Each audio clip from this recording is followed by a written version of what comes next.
I personally used to read a lot of Alex Rider by Anthony Horowitz, and I picked up lots of things from his writing that I could use in mine. And to further strengthen my writing, I used to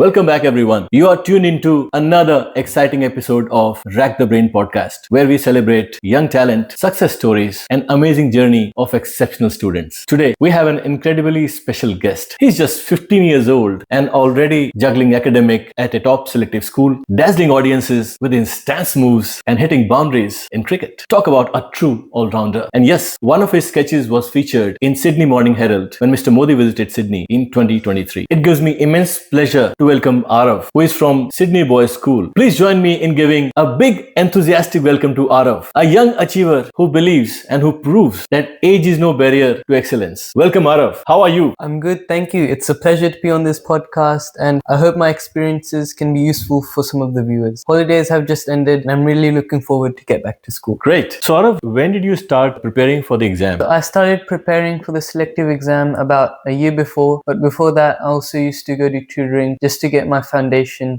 rock solid. So to prepare for the selective exam, I was mentored by my dad, and that really helped me get on track and keep on improving. We broke up long study sessions into smaller chunks to make it easier for me at the start. So if I was studying for 3 hours in a day, instead of studying 3 hours in one go, I'd study for an hour in the morning, hour in the afternoon, hour in the evening. And that made studying feel less tedious, more manageable, and more productive at the end of it. Can you also tell me how did you start preparing for the exam, the process and the techniques that you used to prepare? Yeah, so for mathematics, we focused mainly on foundation building. So that meant just getting the basic concepts nailed. And we did that through regular practice. I gave a lot of practice papers in timed conditions. And that's something that really teaches you how to manage your time well and how to work under pressure. And this is a skill that will take you a long way, even in high school after the selective exam, if you have a really strong foundation. And a solid foundation is something that's going to help you even in high school after the selective exam. So that's something that's really important in your preparation. Reading and writing was some of my weaker areas, so I had to do more practice with them. But a technique that really helped me elevate my English skills was that I had these flashcards. So whenever I encountered a new word, I just write down the word on one side of the flashcard and the meaning on the other side. And I regularly quizzed myself with these flashcards every now and then, and that's something that really helped me expand my vocabulary for reading and writing. By the time I actually had to give the exam, I had a whole tub full of these flashcards, and that was how many new words I'd learned, and it just really took my writing to the next level. Another thing that really helps is reading a lot, non-fiction, novels. I personally used to read a lot of Alex Rider by Anthony Horowitz, and I picked up lots of things from his writing that I could use in mine. And to further strengthen my writing, I used to just write a lot. I used to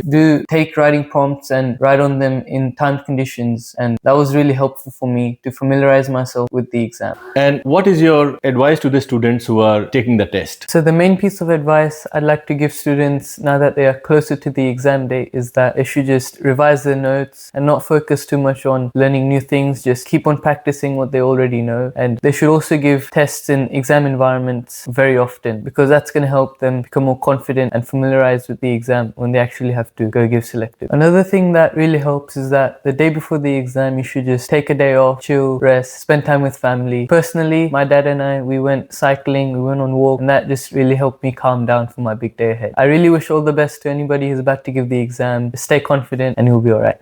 I'm keen to know, how is the environment in the high school? So life in a selective school is both challenging and inspiring. You've got these really motivated and like-minded students, and that pushes you to give your best and do better yourself. It's sometimes easy to get intimidated by all this, but you just need to be confident in yourself, in your skills, and that self-belief will take you a long way. Well, school could be a really high-pressure environment. I'm curious to know, how do you handle the pressure while you're in the school? One thing that really helps me handle pressure is my routine. It makes life feel more manageable, it keeps things from feeling chaotic, and it also makes me feel more in control, which is really important for my confidence. Another thing that really helps me is exercise 3 to 4 times a week, and that really helps me just relieve some stress. Something else that's also helped me is I read this book called Breath by James Nestor, and it talks about the transformative effects of breathing in all areas of your life. And in the context of handling pressure, I think that breathing exercises, meditation work really well for me to just calm myself down. And now, a very important question. How do you keep yourself motivated? So